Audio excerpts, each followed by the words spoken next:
Hudson County View, live at Uncut. And I'm your host, what you see is what you get, and what you don't is better yet, John Arhitis. And we're going to talk the latest and greatest in Hudson County news as we do every week. So at the top of our agenda today, we have an item from Jersey City Mayor Steven Fulop. Of course, he's a Democratic candidate for governor as well. And he came out actually last night in an interview with me and entertained the possibility of running with no county organizational lines. And he elaborated on that today in a post on social media. So we're going to talk about that, and we'll show you the clip as well, of course. And we're also going to be talking a little bit about, oddly enough, something from 2017 in a very unique Hoboken situation that you probably wouldn't see anywhere else. You have Second Ward Councilwoman Tiffanie accusing Mayor Ravi Bhalla of having direct knowledge and being involved with this so-called terrorism flyer that was discussed quite a bit just before that pivotal six-person race. So we're going to talk about what happened there, what the mayor's response is, and those charges that were levied. We're also going to chat a little bit about this unusual situation in the Peninsula City where the Bayonne Police Superior Officers Association are going to vote on whether or not a member will be terminated, and that is a sergeant that pleaded guilty to computer theft back in 2022. So we're going to chat about this and a whole lot more right after this word from our sponsors.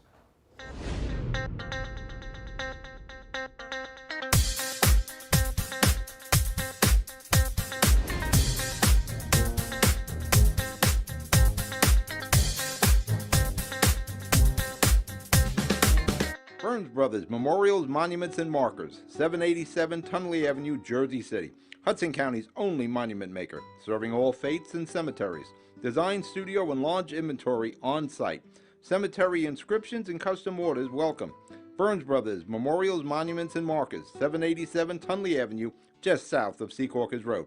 Craftsmanship that will last for all eternity. Burns Brothers, Jersey City, Albert H. Hopper, North Arlington. Visit us on the net. Consumer Carpets, 3408 Kennedy Boulevard in the Jersey City Heights, your one-stop store for residential and commercial floor treatments, carpeting, linoleum, tiles, laminates, hardwood floors, area rugs, remnants, all major brands, all in stock. Free estimates, same-day installation. Consumer Carpets, it's savings, selection, installation. Credit cards and debit cards accepted. Financing available. Consumer Carpets, price to fit your budget, installation to fit your schedule. On the net at consumercarpets.com. Consumer Carpets, Jersey City, 201-792-2720.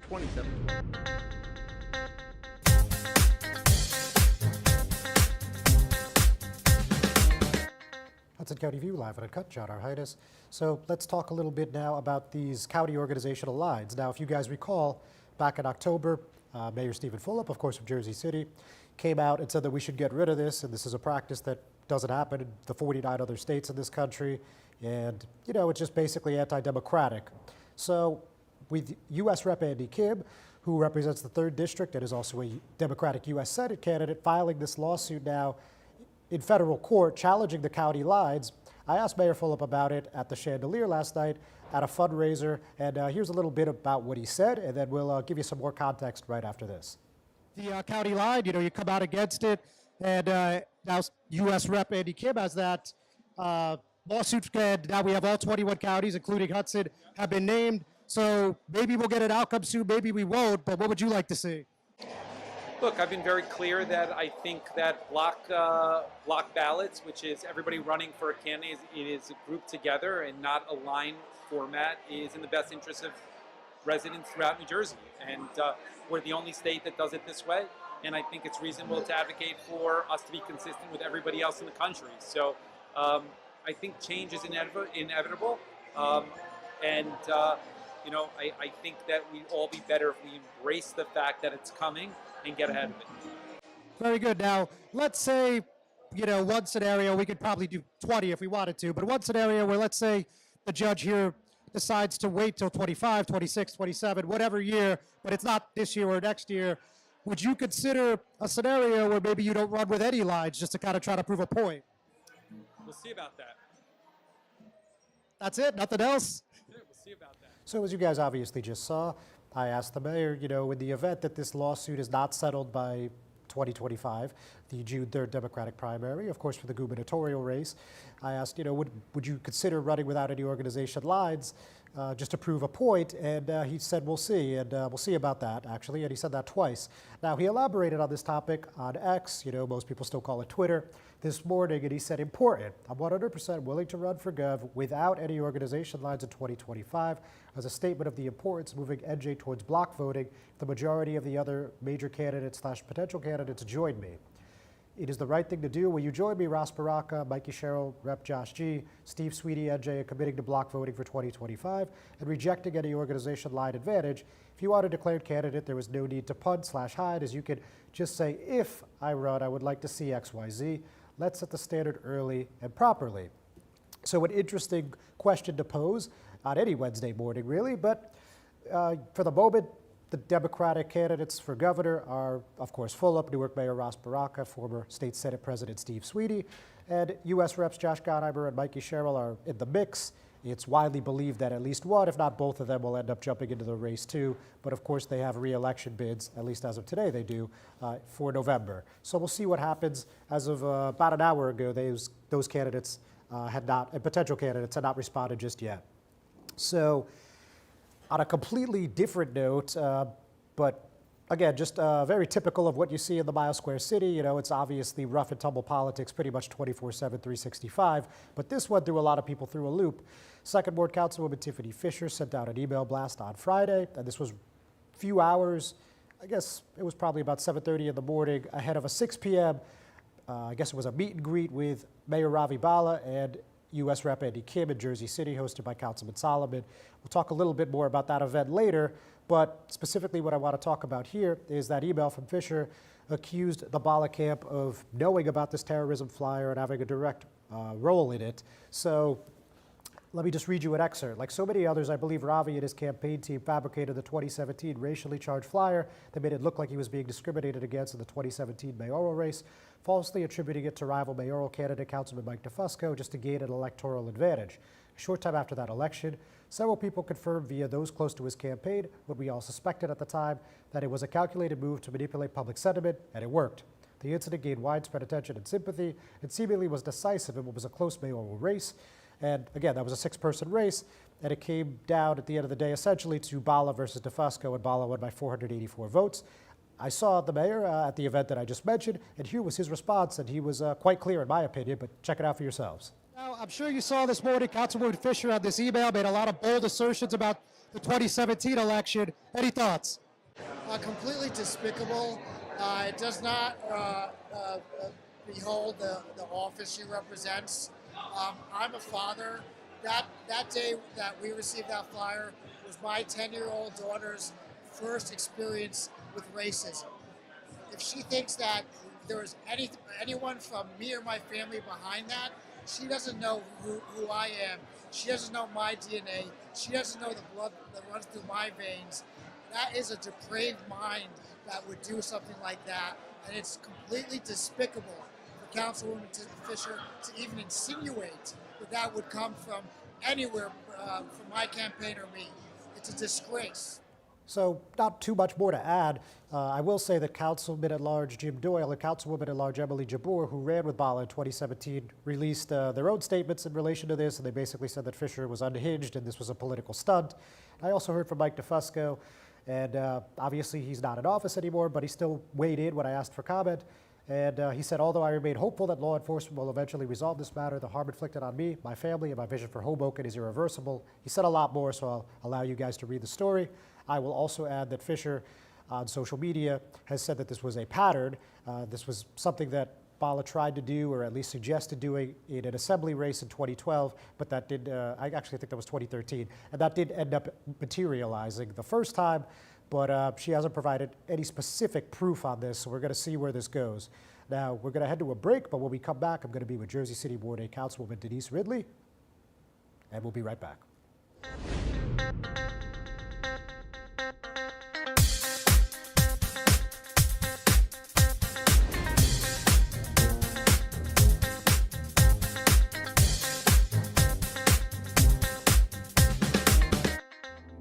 Newport, the luxury waterfront community on the Hudson River, offers a quality of life you deserve in one of our many high-rise towers. With amenities such as the on-site Newport Path, light rail, Newport Town Square, 3 playgrounds, dog run, upscale restaurants, retail giants like Kohl's, JCPenney, Macy's, and Target. Morton Williams and Acme Supermarket are just outside your front door. A health and fitness center, skating rink, and medical facilities are also on site. Enjoy the New York skyline from our waterfront and various parks. Manhattan is just one pass stop away, or quick ride through the Holland Tunnel. Nursery and private elementary schools all on site. 12-screen movie theater at the Newport Center Mall. Looking to visit? Stay at the Westin or Marriott Hotel. For more information, visit us at newportnj.com. Make lasting memories to cherish forever. It's incredible. It's you, Newport. Live like you want. Panapinto Properties, Jersey City, shaping the workplace with state-of-the-art office spaces and addresses your company desires. Building residences that define your home environment, adjacent to all modes of transportation with on-site parking available. The right address, the right lease. Call 201-521-9000 or visit online at panapintodevelopment.com. Panapinto Properties, building Jersey City for everyone.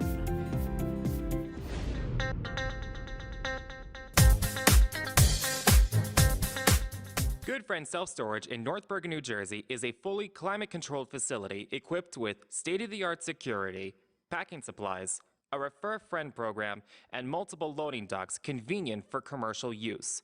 Located just off of Route 3 at 4301 Tunnelly Avenue, Route 1 and 9.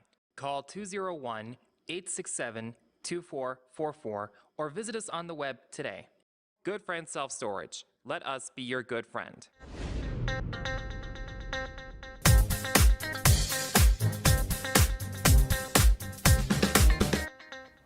Hudson County View, live on Uncut. John Arhitis, and as I mentioned a few moments ago, today I'm joined with Jersey City Ward A Councilwoman Denise Ridley.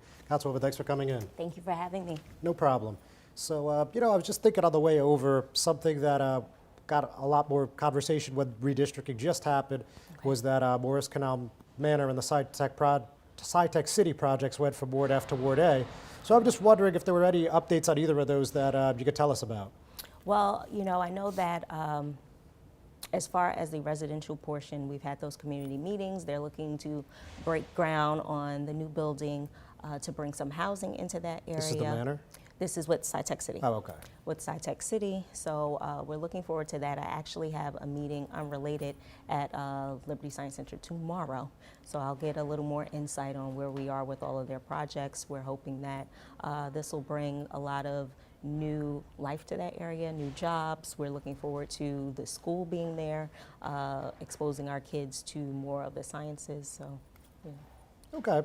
Now, again, there hasn't been too much conversation about these topics in recent memory, but back when it was a hotter button issue, some people were concerned about the cost of the taxpayer, and they were also concerned about how many people, or I should say how many students Jersey City students were going to get enrolled in this county high school. So, have you still been hearing those type of things? Yeah, it's definitely a concern. I have my commitment to definitely fight to make sure that our kids are getting in those schools. We always have concerns with county schools. We have a county full of students, right, from all over in different towns, but we never want to forget about our Jersey City students. So we're always trying to push to make sure that there are enough Jersey City students out in Secaucus, there's enough Jersey City students at County Prep, and this will be no different.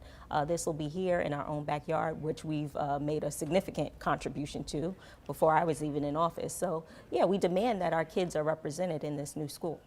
All right, fair enough.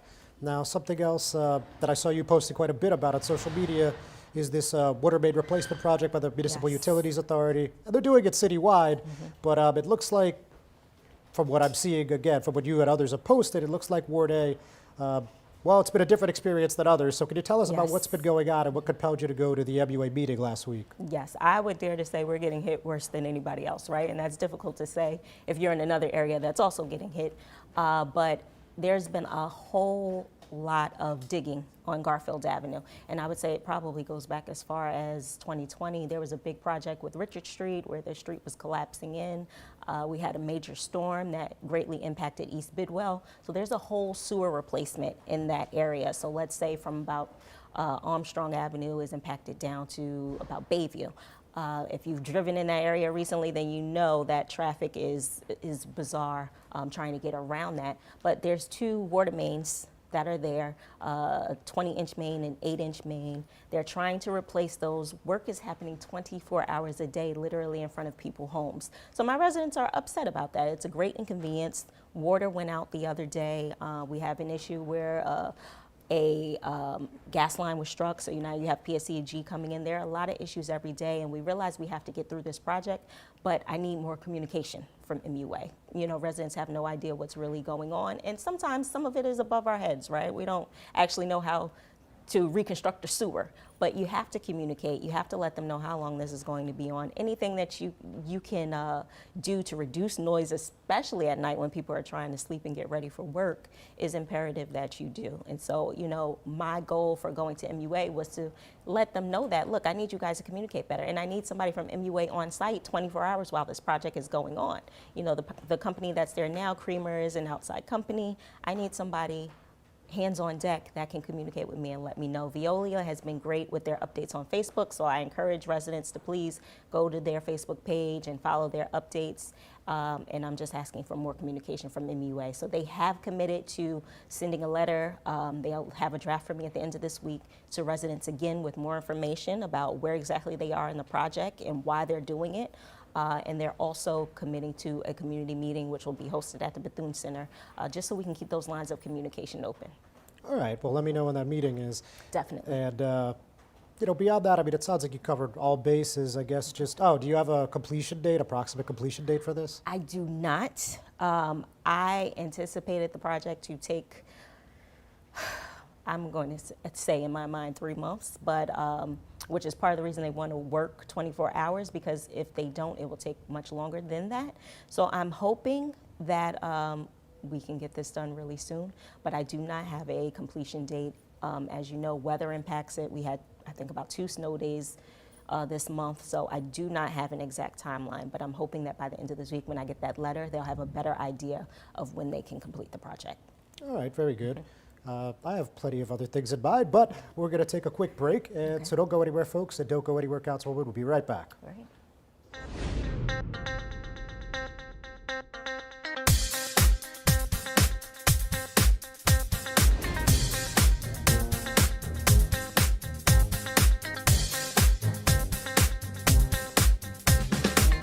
Burns Brothers Memorials, Monuments, and Markers, 787 Tunley Avenue, Jersey City.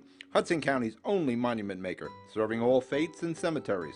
Design, studio, and large inventory on site. Cemetery inscriptions and custom orders welcome. Burns Brothers Memorials, Monuments, and Markers, 787 Tunley Avenue, just south of Secaucus Road. Craftsmanship that will last for all eternity.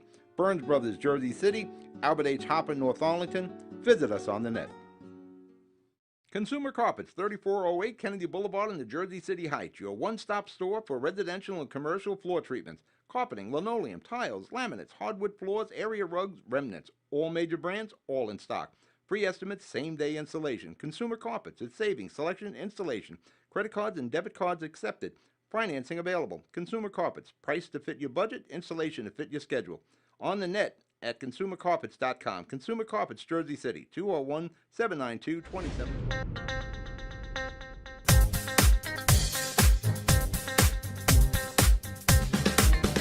Hudson County View live at Uncut. John R. Hidas, and I'm still here with Jersey City Ward 8 Councilwoman Denise Ridley. So, Councilwoman, you know, obviously it's early. I mean, the next election is not for 19 to 20 months, roughly. Right. But, you know, we still have 3 declared candidates, and some people are starting to come out and intimate that they're running for council. So what are your plans for 25 at this moment? 2025, that is the big topic. Honestly, I haven't made any concrete decisions yet about 2025. I will say that I do plan to run again in 2025. In what capacity, I have not decided. You know, Ward A is very special to me, and you know, we all hear the rumors about maybe I'm switching, maybe I'm going at large, maybe I'm doing this, maybe I'm doing that. I haven't really made any decisions yet, and I think it's important to me to make sure that my residents in Ward A are taken care of, to make sure that some of the things that we've worked on that I'm seeing through. So it's something I take seriously, and I don't want to rush into any decisions. All right, fair enough.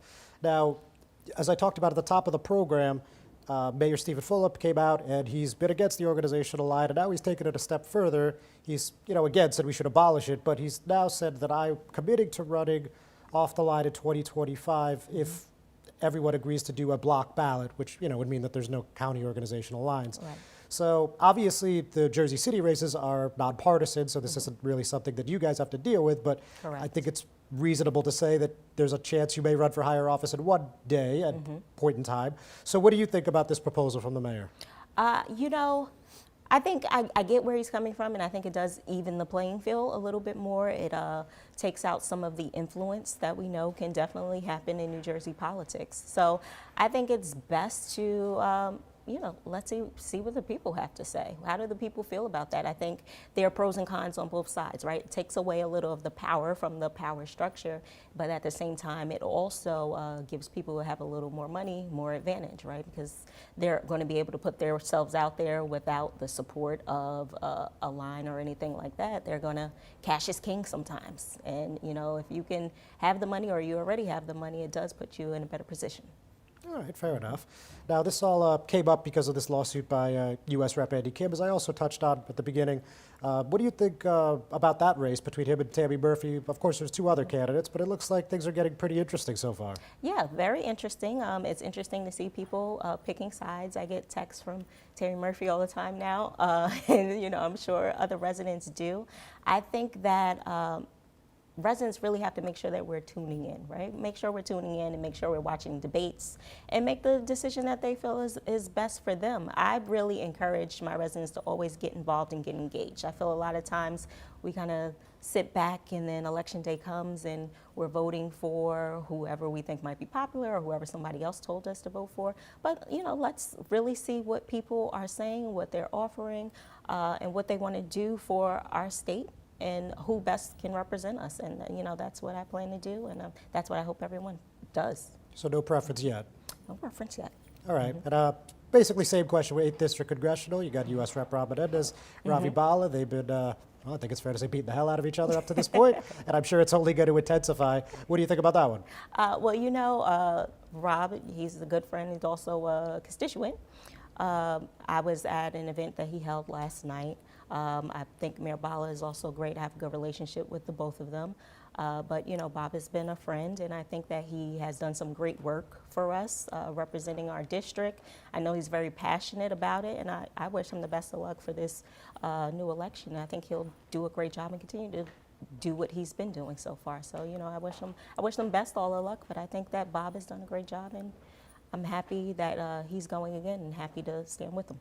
All right, that's clear. So let's talk a little city business before you go. So something that has suddenly become like the biggest actually government story, I guess, in Hudson County is these e-bikes and the safety measures around them. Right. So the first reading of Councilman Solomon's ordinance was approved, 9-0. And just where do you think that's going? And is there anything that you plan to do in relation to that? E-bikes, it's been a big topic. I've had residents reach out to me with issues with, trying to cross the bike lanes and being run over by bikes. We definitely have to get more regulation around it. But one of the big things that I'm working on that's related to e-bikes are the ion lithium batteries. They've become a problem. We've seen videos of them blowing up. And we lost a life actually on Stegman in Jersey City due to the batteries. So we're working with the law department and public safety on some legislation around these batteries that aren't approved batteries. We're trying to encourage legislation at the federal government to put some more restrictions around these batteries.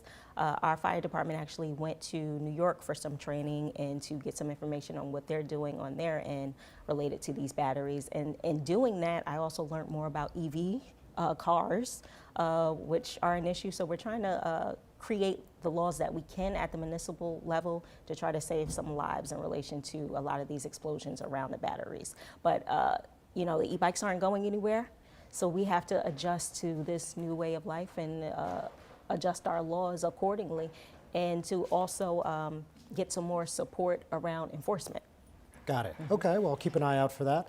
And any closing thoughts that you wanted to touch on before you jump today? I will say that we have our new annual Easter event coming up. As you know, with the redistricting, I got a large portion of Bergen Lafayette. So I do a huge Halloween event that I do in Greenville section each year for the kids, and now in Bergen Lafayette we do a huge Easter event. It's on Easter, 1 to 4 p.m. Ursa Webb Park. Bring the kids out, but we just try to make sure that we're doing those community engaging events. You know, we do the book bag giveaways, and we do the toys at Christmas, and we just try to keep these things going and stay in touch with the community. So that's the next big event, Easter. Bring the kids out on Easter, something to do after church and before you eat. Sounds good. Councilwoman, always a pleasure. Thank you. Ladies and gentlemen, thanks for tuning in. We got one segment left. We'll see you in a few.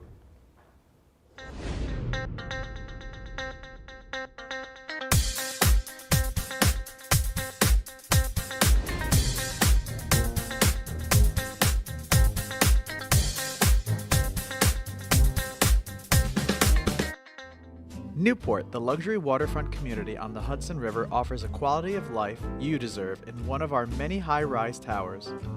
With amenities such as the on-site Newport Path, light rail, Newport Town Square, 3 playgrounds, dog run, upscale restaurants, retail giants like Kohl's, JCPenney, Macy's, and Target. Morton Williams and Acme Supermarket are just outside your front door. A health and fitness center, skating rink, and medical facilities are also on site. Enjoy the New York skyline from our waterfront and various parks. Manhattan is just one pass stop away, or quick ride through the Holland Tunnel. Nursery and private elementary schools all on site. 12-screen movie theater at the Newport Center Mall. Looking to visit? Stay at the Westin or Marriott Hotel. For more information, visit us at newportnj.com. Make lasting memories to cherish forever. It's incredible. It's you, Newport. Live like you want. Panepinto Properties, Jersey City, shaping the workplace with state-of-the-art office spaces and addresses your company desires. Building residences that define your home environment, adjacent to all modes of transportation with on-site parking available. The right address, the right lease. Call 201-521-9000 or visit online at panepintodevelopment.com.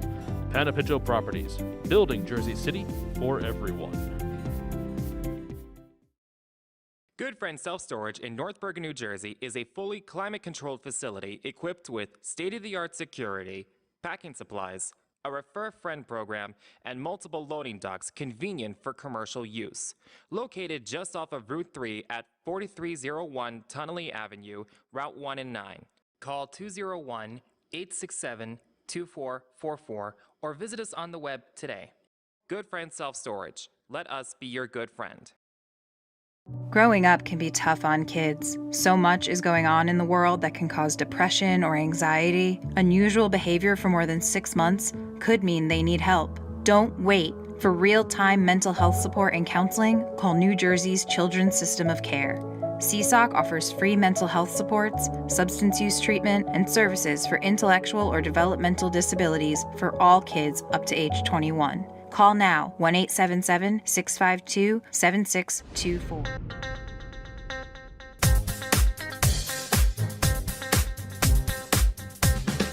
Growing up can be... View live on Uncut, John Arhitis. So quite a few other things happened. Let's see how much we could get through here. So this, well, I mean, you might call trolling at its finest. What happened, U.S. Rep. Rob Menendez is the latest addition to the Congressional Asian Pacific American Caucus, bringing their membership in the House and Senate up to 76. And if you looked at the remarks he had about joining this group, he said, "I'm honored to join the CAPAC. New Jersey's 8th Congressional District is a strong, diverse, and growing Asian and Pacific American community, which I'm proud to represent.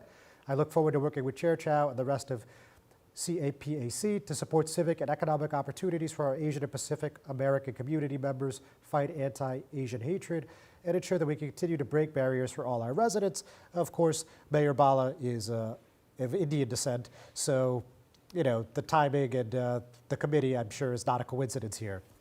Now, also an interesting one out of the Peninsula City that I talked about at the top of the program, the Bayonne Police Superior Officers Association will vote on the status of Sergeant Richard Kilmer tonight. He was charged with computer theft for using a law enforcement database for his personal use in 2022. And this meeting is at the Knights of Columbus. And when I read this email from SOA President Captain Michael Cooper Jr., he said, "We will conduct a special meeting to determine Sergeant Richard Kilmer's status with the SOA going forward. This is probably the most important meeting we have ever had, and I encourage all to attend and place your vote." So the interesting thing is when you look at the 2023 annual major discipline report for the Bayonne Police Department, there were 5 officers listed there, and Kilmer was the only one that did not either resign or lose their place on the force. So we're going to see what happens today. Going back now to the Mile Square City, we have a new Hoboken Director of Cultural Affairs. That's Kristen Cricco-Powell, if that name sounds familiar to politicos like myself. That's because she ran on Bhalla's ticket in 2019 for the 6th Ward Council seat. She was unsuccessful, of course, Councilwoman Jen Giattino, now on her 4th term in the 6th Ward. But hearing from Bhalla, he said, "I'm thrilled to welcome Kristen as the new head of Cultural Affairs. Her extensive experience producing a variety of television shows, including at the Discovery Channel and History Channel, makes her uniquely qualified for this position. While we will miss Jerry Fallow and greatly appreciate her years of distinguished service, I am confident that Kristen's creativity and dedication, along with her deep roots in Hoboken, will also serve as tremendous assets to our city.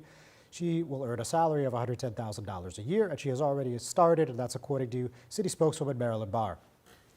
So at that event that I mentioned also at the top of the program, this meet and greet between U.S. Rep. Andy Kim and Mayor Ravi Bhalla, this was hosted at the Jersey City Theater in downtown. Basically, the event revolved around ceasefire. It didn't really matter what question someone was trying to ask.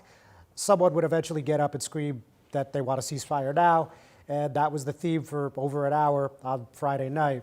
So it was, probably what most people were expecting to a point, but I don't think anyone expected it to be basically 75% of the meeting. So not much else to add there since we're short on time, but I'll let you guys check that one out if you haven't done already.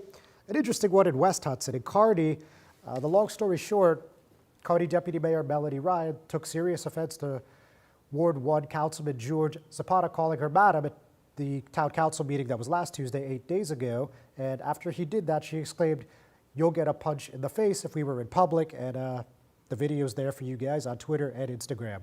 Finally, former Governor Jim McGreevey, who's of course a candidate for mayor in 2025, said Jersey City cannot afford the prospect of the Pompidou satellite location, and he went over on how this is not financially responsible and should not be undertaken by the municipal government. The city did not comment. Ladies and gentlemen, thanks for tuning in. We'll see you next week.